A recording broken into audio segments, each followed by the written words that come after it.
ਸਭ ਤੋਂ ਬੜਾ ਬਦਲਾਅ ਕਦੋਂ ਆਇਆ? 19 ਸਾਲ ਦੀ ਉਮਰ 'ਚ ਜਦੋਂ ਮੀਆਂ ਮੁਹੰਮਦ ਬਖਸ਼ ਨੂੰ ਇੱਕ ਫਕੀਰ ਮਿਲਿਆ। ਉਹ ਫਕੀਰ ਜਿਹੜਾ ਪੀਰ ਸ਼ਾਹ ਕਲੰਦਰ ਉਹਦਾ ਨਾਮ ਸੀ।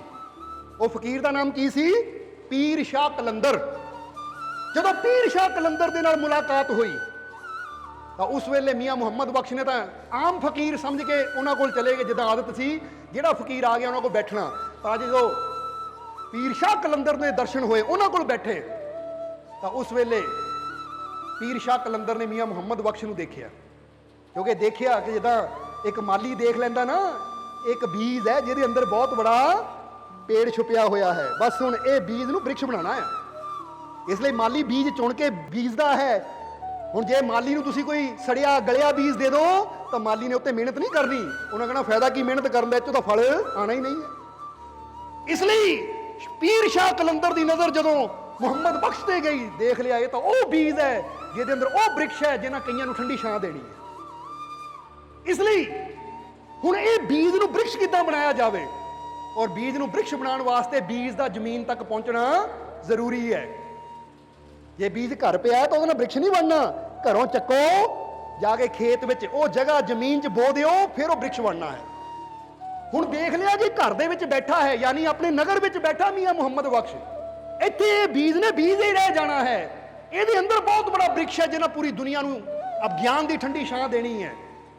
ਇਹਨੂੰ ਬੀਜ ਨੂੰ ਕਿਸੇ ਤਰ੍ਹਾਂ ਜ਼ਮੀਨ ਤੱਕ ਪਹੁੰਚਾਇਆ ਜਾਵੇ ਤਾਂ ਕਿ ਬੀਜ ਬ੍ਰਿਕਸ਼ ਬਣ ਸਕੇ। ਤਾਂ ਹੁਣ ਉਹ ਯੁਕਤੀ ਕੀ ਸੀ? ਉਹ ਯੁਕਤੀ ਕੀ ਸੀ? ਹੁਣ ਜ਼ਰਾ ਦੇਖੋ, ਸ਼ਾਹ ਕਲੰਦਰ ਨੇ ਮੁਹੰਮਦ ਬਖਸ਼ ਨੂੰ ਪੁੱਛਿਆ, ਬੇਟਾ ਤੇਰਾ ਨਾਮ ਕੀ ਹੈ? ਉਹ ਕਹਿੰਦਾ ਜੀ ਮੇਰਾ ਨਾਮ ਮੁਹੰਮਦ ਬਖਸ਼। ਜਰਾ ਗੌਰ ਕਰ, ਮੁਹੰਮਦ ਮੈਨੂੰ ਕਹਿੰਦੇ ਆ। ਤਾਂ ਉਸ ਵੇਲੇ ਪੀਰ ਸ਼ਾਹ ਕਲੰਦਰ ਨੇ ਮੁਹੰਮਦ ਬਖਸ਼ ਨੂੰ ਕਿਹਾ, ਬੇਟਾ ਤੈਨੂੰ ਖੁਦਾ ਤੇ ਵਿਸ਼ਵਾਸ ਹੈ? ਕਹਿੰਦਾ ਜੀ ਮੈਨੂੰ ਬਹੁਤ ਵਿਸ਼ਵਾਸ ਹੈ, ਬਹੁਤ ਵਿਸ਼ਵਾਸ ਹੈ। ਤਾਂ ਸ਼ਾਹ ਕਲੰਦਰ ਨੇ ਕਿਹਾ, ਬੇਟਾ ਮੈਨੂੰ ਲੱਗਦਾ ਨਹੀਂ ਵਿਸ਼ਵਾਸ ਪੂਰਾ ਹੈ। ਕਹਿੰਦਾ ਮਹਾਰਾਜ ਕੀ ਮਤਲਬ? ਐ ਪੀਰ ਕੀ ਮਤਲਬ ਕਿ ਮੈਨੂੰ ਵਿਸ਼ਵਾਸ ਪੂਰਾ ਨਹੀਂ ਹੈ? ਉਹ ਕਹਿੰਦੇ ਲੱਗਦਾ ਸਾਨੂੰ ਤੈਨੂੰ ਵਿਸ਼ਵਾਸ ਪੂਰਾ ਨਹੀਂ ਹੈ, ਤੈਨੂੰ ਯਕੀਨ ਪੂਰਾ ਨਹੀਂ ਹੈ। ਚੱਲ ਇਹ ਦੱਸ ਤੂੰ ਖੁਦਾ ਨੂੰ ਕਿੱਥੇ ਮੰਨਦਾ ਹੈ? ਤਾਂ ਮੁਹੰਮਦ ਬਖਸ਼ ਨੇ ਕਿਹਾ, ਜਿੱਥੇ ਤੱਕ ਮੈਂ ਫਕੀਰਾਂ ਤੋਂ ਸੁਣਿਆ ਹੈ ਕਿ ਖੁਦਾ ਸਾਡੇ ਅੰਦਰ ਵਸਦਾ ਹੈ, ਖੁਦਾ ਸਾਡੇ ਅੰਦਰ ਵਸਦਾ ਹੈ। ਕਹਿੰਦੇ ਤੂੰ ਮੰਨਦਾ ਖੁਦਾ ਤੇਰੇ ਅੰਦਰ ਹੈ? ਹੁਣ ਅਸੀਂ ਤੁਹਾਨੂੰ ਹੀ ਪੁੱਛ ਲਈਏ ਸਵਾਲ, ਤੁਸੀਂ ਮੰਨਦੇ ਹੋ ਰੱਬ ਤੁਹਾਡੇ ਅੰਦਰ ਹੈ? ਕਿਹੜਾ ਕਿਹੜਾ ਜੀ ਮੰਨਦਾ ਹੈ? ਹੱਥ ਖੜਾ ਕਰਕੇ ਦੱਸਿਓ। ਅੱਛਾ, ਕਈਆਂ ਨੇ ਕੀਤਾ ਨਹੀਂ, ਲੱਗਦਾ ਮੰਨਦੇ ਹੀ ਨਹੀਂ ਹੈ।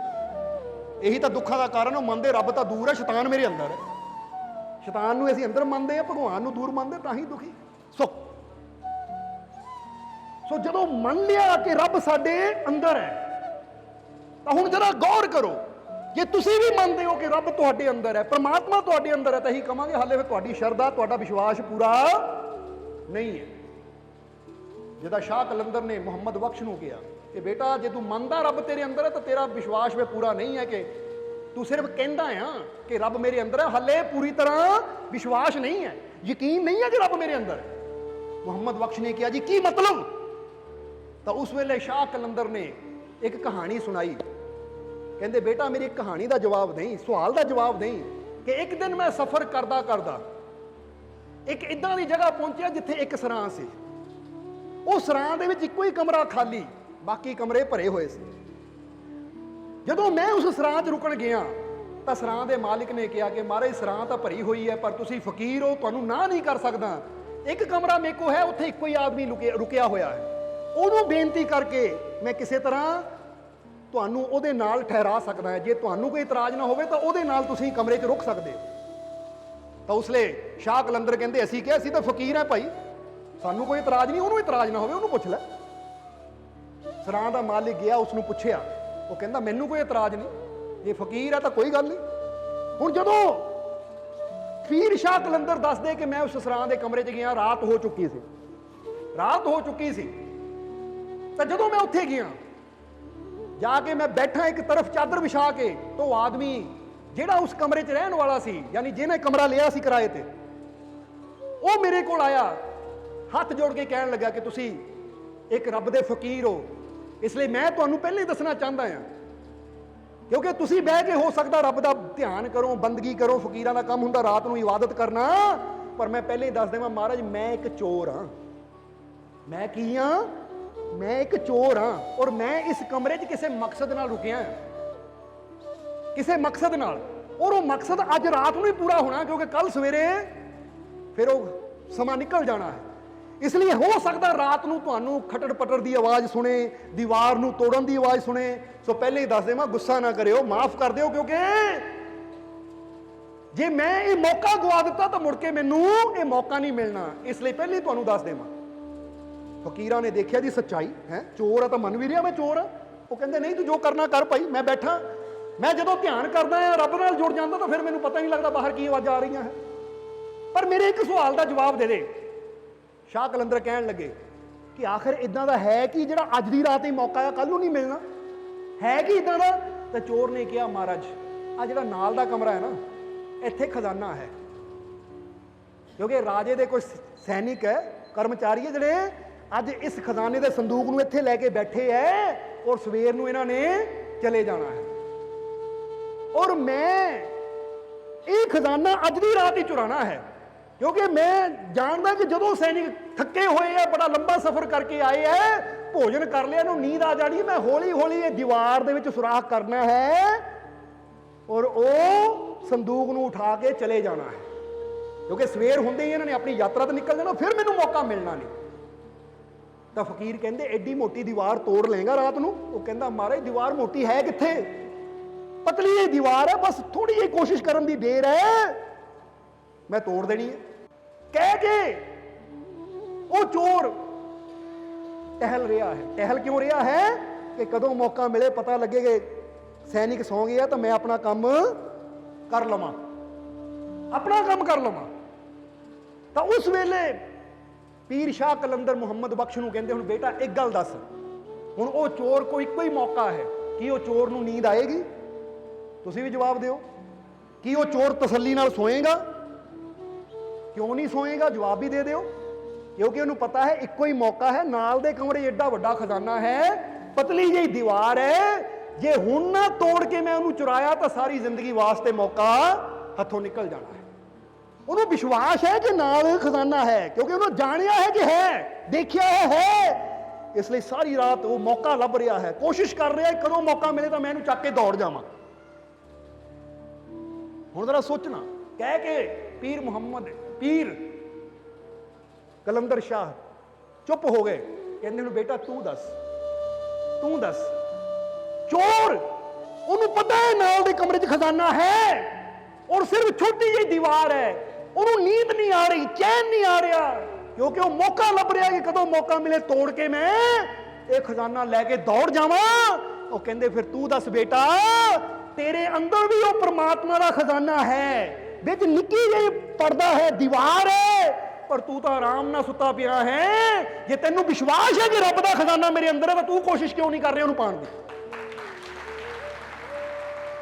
हुण जवाब दे दिओ, ਇਹਦਾ मतलब विश्वास की कमी है, हाले तू जाने नहीं कि मेरे अंदर है। ये तो तुहानू पुछांगे, जे तुसीं जानते हो कि एडा वड्डा खजाना मेरे अंदर है तो अज तक कोशिश क्यों नहीं कर रहे?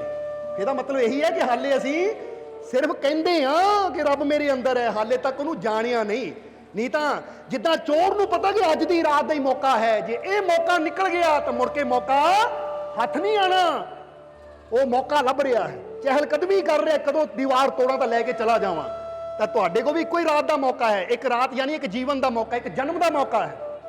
जरा सोचो जे ये जन्म निकल गया हथों तो फिर वो खजाना किद्दां पावांगे? इसलिए तो श्री गुरु रविदास जी भी कहते ना, बहुत जन्म बिछड़े थे माधो जे जन्म तुम्हारे लेखे, वो परमात्मा रूपी खजाना तुहाडे अंदर है, पर पता नहीं बंदे नूं विश्वास ही नहीं है, तां ही तो बंदा नूं पाण दी कोशिश नहीं करता। ये तो जरा सोच के देखो, पता लग जाए नाल दे कमरे च ना कोई चीज़ कीमती है तो बंदे ने कहना जिद्दां मर्जी होवे उहनूं हासिल करना ही है, फिर बंदा प्लैनिंग करता है, कोशिश करता है, तरीके लभदा किद्दां मैं इहनूं पा लवां। तो हुण जे तुसीं मंनदे हो कि परमात्मा तुहाडे अंदर है, तुसीं की प्लैनिंग कर रहे हो? की प्लैनिंग कर रहे हो अपने परमात्मा नूं पाण दी? लगे हो झूठ बोलन, लगे हो हेरा फेरियां करन, लगे हो गाली गलोच करन, लगे हो नशे करन।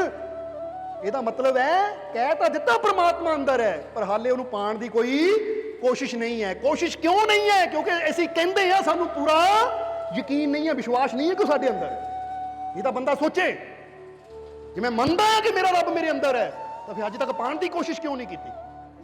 ਅੱਜ ਤੋਂ ਕੋਸ਼ਿਸ਼ ਕਰੋਗੇ ਕਿ ਨਹੀਂ? अच्छाई दे, सच्चाई दे, नेकी दे, सेवा दे, सिमरन दे मार्ग ते चलना है। क्योंकि जो इस मार्ग ते असीं चलदे हां तो इहदा मतलब है असीं मनदे हां मेरा मालिक अंदर है, हुण मैं कोशिश भी उहनूं पाउण दी शुरू कर दित्ती। इन्नी गल जदों शाह कलंदर ने कही तो मियां मुहम्मद बख्श एक चोट पै गई। कहंदे शाह कलंदर उठे चले गए, पर मियां मुहम्मद बख्श नूं फिर चैन नहीं आई। 19 साल की उम्र च फिर वह घरों गए और खानगाह जिथे उहदे मुर्शद सी पीर शाह कलंदर, ते सारी जिंदगी उन्हां को रह के उस मंजिल नूं प्राप्त किया। उन्होंने जिंदगी च बदलाव आ गया। हुण असीं ये नहीं कहांगे पीर मुहम्मद बख्श की तरह तुसीं सारी जिंदगी बंदा कहे नहीं। हाँ, तुसीं 24 घंटियां चों थोड़ा समा तो कड्डो, अपनी करनी तो अच्छी करो कि मैं वो कर्म करा, अपने जीवन च प्यार लियावां, अपने जीवन च अच्छाई लियावां, सच्चाई लियावां, अपने जीवन च अच्छी करनी करा। क्योंकि अच्छाई सच्चाई ये नेकियां ही सानू प्रभु दे नेड़े कर दियां है कि जे मैं जान लिया कि मेरा मालिक मेरे अंदर है तो मैनू पाण दी कोशिश भी शुरू कर दी है। बोलो समझ दिओ अपने अज तो कोशिश करोगे या नहीं? इसलिए अज तो कोशिश शुरू करो।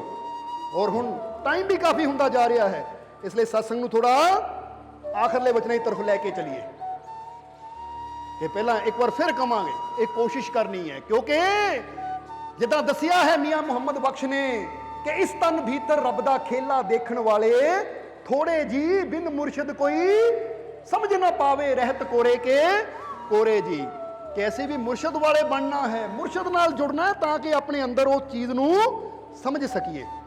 क्योंकि सब कुछ तो इंसान के अंदर ही है, इस तन भीतर बाहर लभण की लोड़ नहीं। जिद्दां दसिया वृक्ष बीज के अंदर ही है। बस हुण देखो जिद्दां मियां मुहम्मद बख्श नूं इदां दी गल कह दी कि बीज जमीन तक पहुंच गया और उहदे अंदरला बूटा प्रगट हो गया। ऐसी भी ये शब्दां दी चोट इसलिए कर रहे हैं ताकि तुहाडे जीवन का बीज भी सही जमीन ते पहुंच जाए, ताकि तुहाडे अंदर बैठा परमात्मा रूपी वृक्ष प्रगट हो जाए। कोशिश कर रहे हैं। सब्सक्राइब कीजिए सर्व संध्या दरबार के ऑफिशियल यूट्यूब चैनल को। मालिक जी के सत्संग की वीडियो सबसे पहले अपने मोबाइल आईपैड पर देखने के लिए सब्सक्राइब बटन दबाते समय बेल आइकन प्रेस करें और साथ में ऑल नोटिफिकेशन को भी ऑन करें। जय माता दी।